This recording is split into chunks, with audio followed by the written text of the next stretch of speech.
Welcome to Impact Masters Podcast in collaboration with Africa's Talking Retold Podcast, where every conversation sparks new insights. Join us as we delve into the stories of extraordinary individuals who are shaping our world, movers and shakers in tech, policymakers, entrepreneurs, entertainers, and all those whose stories are worth telling. Get ready to be inspired, challenged, and transformed. Welcome, and let's embark on this journey of discovery together. Impact Masters Podcast. You can check us out on all social media platforms. You can also find us across all podcast channels. Simply search for Impact Masters, then subscribe, follow, and share. www.impactmasters.io. Here's your host, Michael Kamathi. To be able to revamp the high school in such a way, because they noticed that, yes, Little Rock is growing, but we are lacking the skills within our own city from our own students to meet the market need. And so we are having to kind of attract people from outside to be able to offer the skills here. The immigrants? And exactly. And that's where now you see that people basically who are in those skill sets are usually not from that country. So there's that issue of now we need to skill the people locally in such a way they're not left behind. Yeah. Little Rock is a growing city. It's not as how can I say? It's not as developed as California, Atlanta. In fact, I remember very well when I went to the US, anybody who came from Kenya or from Africa. Wait a minute, engineer. Yes. So once you finished your high school, that's when you went to US, or how did this work? Oh, yeah. What happened is I went first to Strathmore after high school.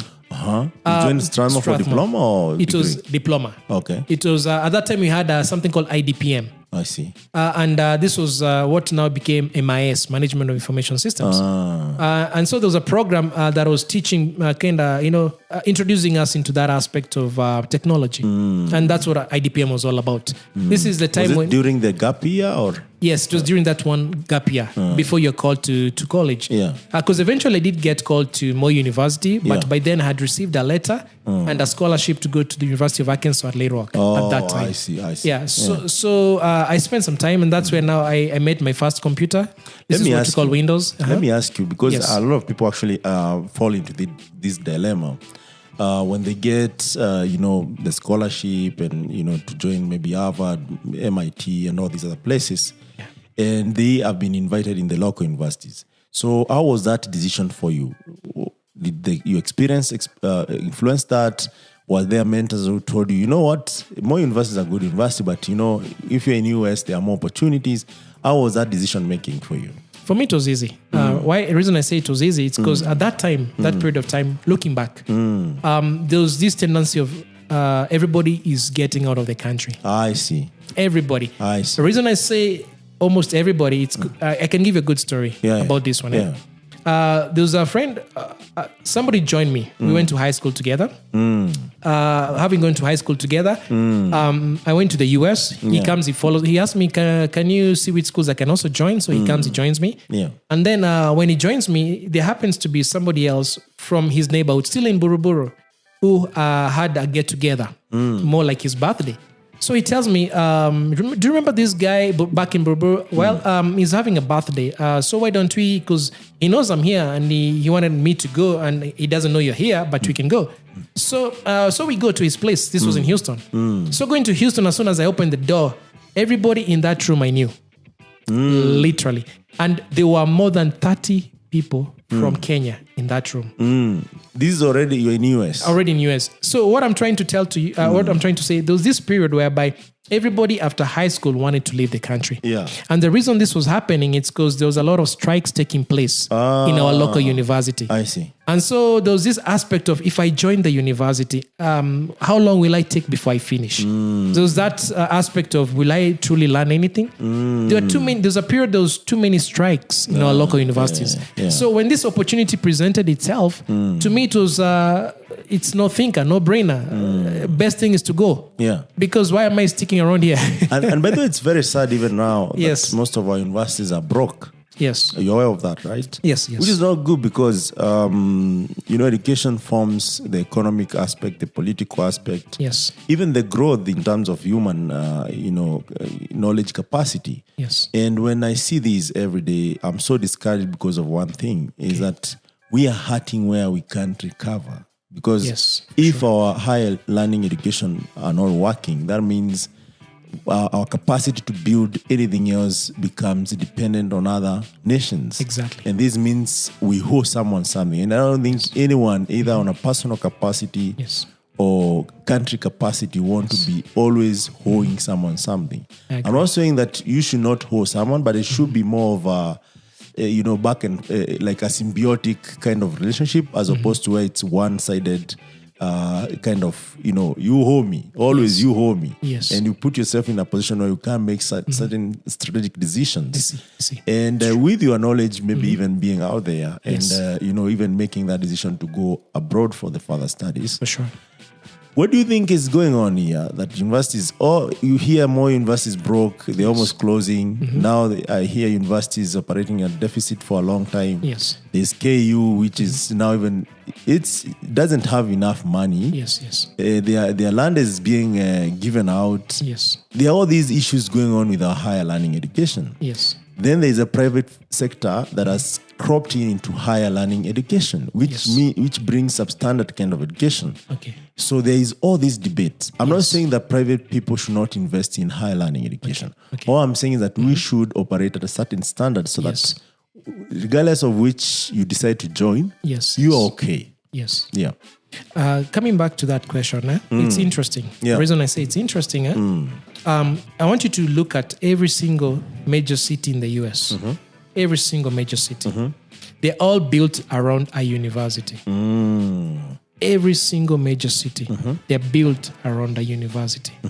Implication of this is the universities control the government, governance, aspect, social, environmental, every economic sector, everything pertaining to the existence of that town is based on a university. Yes. Implication is they guide the policies. Yes. Implication is they draw the frameworks of engagement in that society. Yeah. When I joined the University of Arkansas at Little Rock, I started working in a department called Institute of Government. They did all the data collection aspect pertaining to every form of governance in that state. Yes. For the purpose of knowing what the sense is on the ground, what the citizens want, what hasn't been addressed. Yeah. And we did this at the micro level.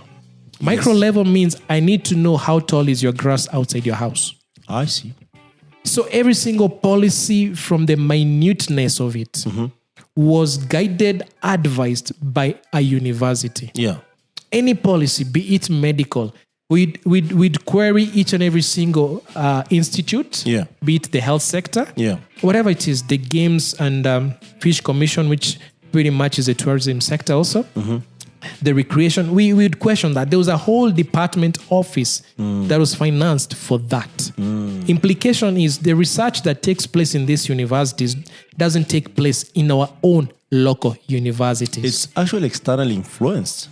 Yes. And so many may have done my higher education locally. Yes. Fully. Yes. And one thing that I've seen, because after my university or during my university, we were involved in these projects actually, research and all that. Yes. And the one that I remember vividly is one that we carried about smart cities. Okay. So when you design roads, what comes into mind? And I think this is very big because I was so surprised that this was implemented in India, in US, elsewhere. And this research was carried out here. So when you're designing a road, just to give people the context, is that you need to think about cyclists. Yes. You need to think about, the motorbikes. For sure. You need to think about the pedestrians. You also need to think about the sizes of the cars that are passing through that road. Yes. So by the time you are presenting the feasibility study for the project to go on or not, already all these things are accounted for. Exactly. But what do we see again and again? Yes. 90% of our road, or maybe even 99% of our road, Yes. they only think about the vehicles. And even where they do so, they don't actually implement capacity and load of each vehicle that passes there. Exactly. Which brings us to, recurrent expenditure of, rebuilding roads. Yes. But also, again, the accident aspect of roads is not taken care of. So what you're saying actually is very, very important. Yes. That if we don't invest in our research and development and put this money or resources that is required in the university to carry out our local, because even engineering, you are part of the engineering board in Kenya. Yes. You see engineers saying that they can't do engineering anymore because where are you going to work? Exactly. You do engineering and then you're working as a mtu wa mkono or I don't know what they're called in English. But it's the same thing. For these Chinese or Japanese or whoever is building the road. I got you. So how do we get ourselves in that kind of quagmire? It's easy. It all boils down to good governance. There's no question about it. Yeah. I give you a good story. Yeah. This is, I won't mention the county. Please. But there's a county right now, which from the last government, the last 10 years, you find the person who's heading the engineers is a person who did carpentry. And not even now I'm curious to know which county is that. Sorry, I won't get into details. But I'm telling you the truth. A carpenter is heading, the engineering department. He's heading all the engineers. Yeah. And his skills, and this was based, his appointment was based by who you know. Nepotism, not corruption. Yeah, not that you are capable to do this job. And tribalism mostly. And the challenge with that is that same county has least developed when it comes to infrastructures. So that becomes more like it reflects why that has happened. Because that county has universities. Yes. And also students who've learned engineering. And even it has hired engineers who cannot do anything because their hands are tied. Oh, because you can't outsmart the master.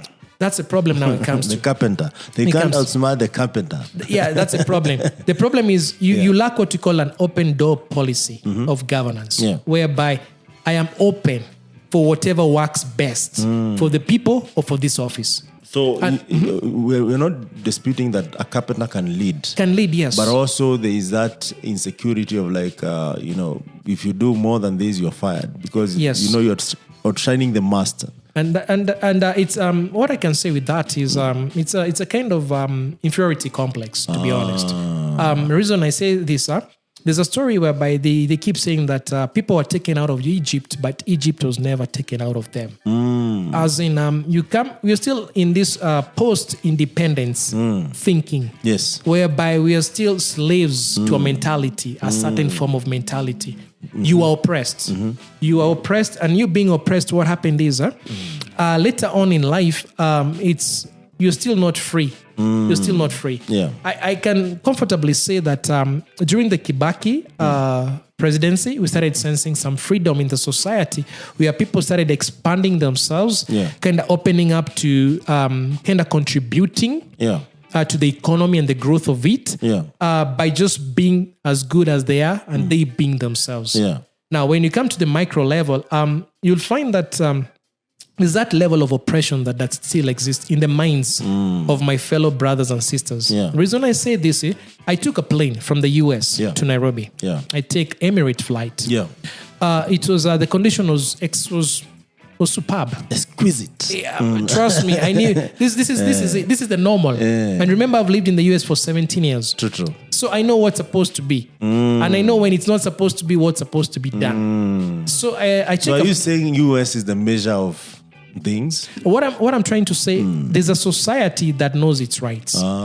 There's a society that has open door governance. Yes. That has policies that welcome whatever works best for the people is what should be implemented. Yeah. And they have set standards. And it's all about what can be delivered. The reason I say so, if there's this story about the 12-year-old and the 17-year-old who've been working with the government, I think it was South Korea, but I'm not so sure, but I'll go back to it, in building their defense systems. And these are kids who taught themselves coding. They taught themselves coding. Now, how many I've seen cases whereby you see there's a prosecution of a student who approached a certain business to tell them of the gaps in their own. For sure. Yeah. All their systems. But they end up getting the short end of the stick. So we discourage innovation. So you kill. Instead of embracing, you kill. Instead of embracing, you kill.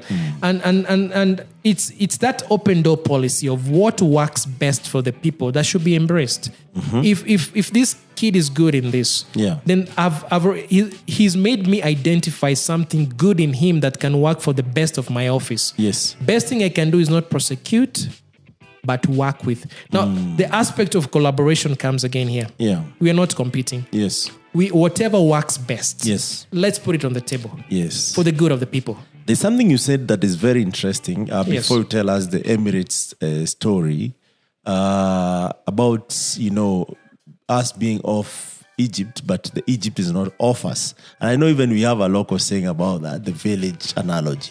So does this actually contribute to body, mind, and spirit kind of aspect, whereby we need to nourish each at given, frequency?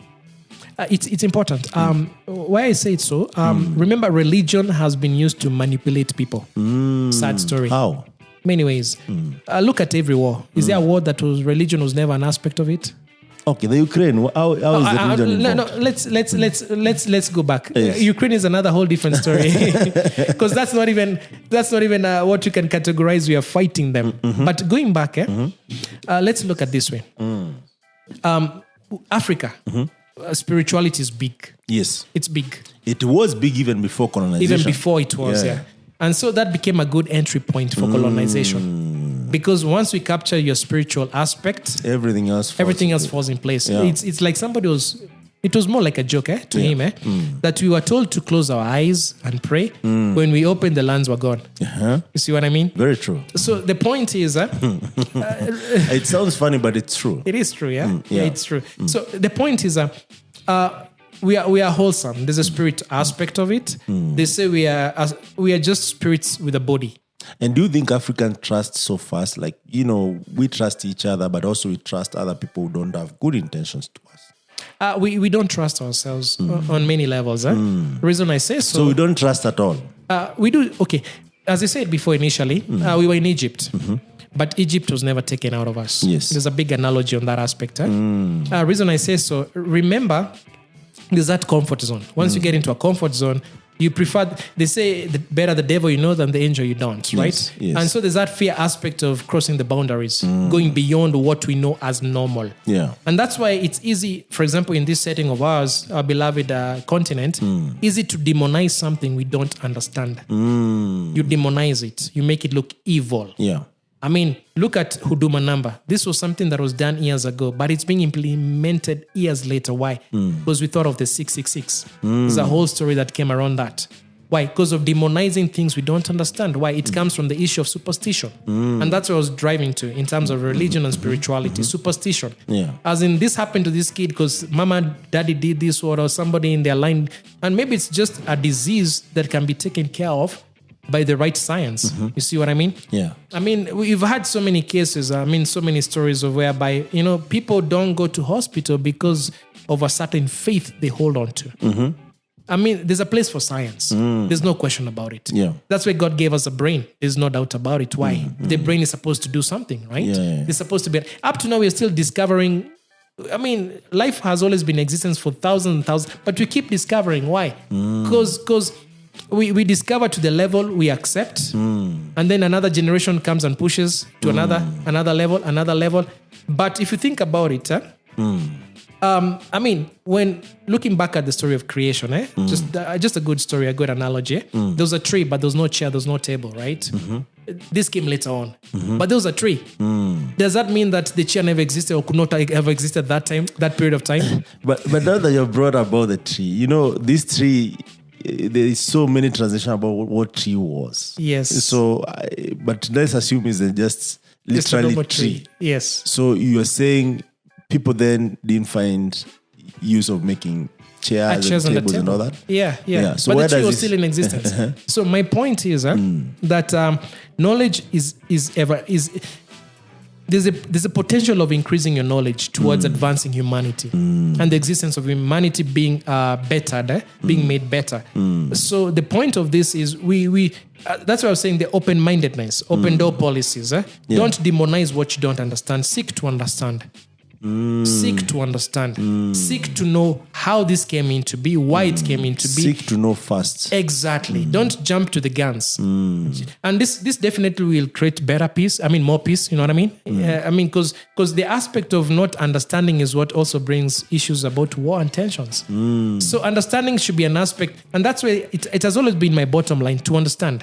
I need to understand these pieces are coming this way. Why? Yeah. What's the reason behind it? What's the understanding behind it? You know.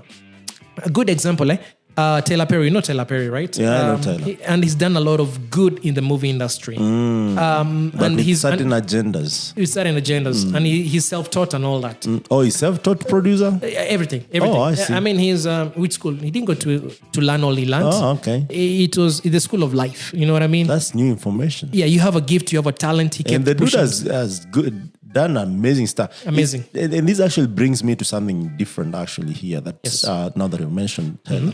Yes. And he's self-taught. Yes. So are we all born with what we have? And the life that we live is just to shape it, to just discover what is that we have and live our purpose. Yes. And again, on the same point, most of us actually live a whole life without knowing what our purpose was in this world. Yes. And also this spirituality into it is that, and it happens a lot. I don't know, maybe not to everyone, but you do something or something happens. Like I've talked to a couple of, amazing people who are doing amazing stuff. And they say luck has to play a very, very huge chunk in what they have achieved. Okay. But I also feel like, you know what, when they say that if you die, you just transform to the next life and you come again you can come again as a different being, or, there are all those stories there. And it feels like the soul itself has no end. It just changes the form. Okay. I don't know if that's too deep for this conversation, but when you say, we are in a spiritual world. Yes. No, we are spiritual, but we are living in the body world. Yes. Is that something you resonate with? Deep. Yeah. Sorry. Just to kind of go down into it. The spiritual role in our lives is there. There's no doubt about it. Insights, understanding. There's a higher being you need to connect to. There's more knowledge, more understanding that you know than you have, that you should seek to have. Yeah. We have all these different religions, and they all push the same story. Yeah. Basically, there's a high existence that needs to be appreciated, and there's a higher form of knowledge. Yeah. And so you should always be seeking to know, and this is what makes you a better person. My understanding, my view, the perspective that I have is everybody was born with a purpose. Yeah. There's no doubt about it. There's no question about it. There's a reason you were born in a certain continent. There's a reason you're born in a certain country. Yeah. There's a reason you're born in a certain village. Yeah. There's a reason you're born in a certain family. And it's up to you to be able to identify why am I here in this family setup? Yeah. And what is my contribution, or what can be my contribution to this circle that I have? Yeah. And that should be what should be driven. Yeah. And I think that's what CBC is trying to kind of also drive in terms of kids first getting to know themselves. Yeah. Who am I? What am I able to do? Yeah. What can't I do? What can I do with what I can't do in such a way that it complements where my strengths are? That's what CBC is all about. Yeah. I mean, bottom line, you look, it's more like, because, we are coming from a system whereby everybody is being pushed to be number one, to have an A, to have a B. A competitive. Exactly. But you are not being pushed to who am I? What can I do? Because once I know my strength, I will work with you to enable me. It's more of a collective, and that's how Babylon was built. Exactly. Right? Exactly. So that's it. Very interesting. But do you think CBC is really implemented properly? Because I'm of a different opinion. Yeah. It could be done better, but Yes. I'm saying because of course it's on trial. How many years has it been here? Maybe 3, 4? Yeah. So that means there is more room for improvement and refining. True. But are they from your experience, because you interact with these, policymakers, the people who are involved with this, are they intentionally improving it over time? That ought to be the story. That ought to be the case. Reason I say so, education is dynamic. Yeah. Remember, we had mentioned earlier that knowledge is dynamic. You need to keep on learning, understanding. Yeah. And I gave you a good example of the work we did in establishing what we call academies of Central Arkansas. In the state of Arkansas, in the city, or rather school district of Little Rock. Yes. In such a way that the skill sets that the kids have by the time they're done with school is more applicable to filling the workforce need in that society. And this is a country that is considered to be way ahead of us. And so if they saw that they were stagnating, they were not meeting the market needs. And remember, this is something work we did, and you can go see those academies of Central Arkansas, because what we pretty much did is we identified, for example, engineering, computer science, agriculture, health sector, medical, all the strong points of the economy of that state. And we created academies within the high schools. I see. So when you're in that high school, when you go to a particular high school, for example, I talked about aviation technology in Mangu High School. I knew that they taught aviation before I chose that school.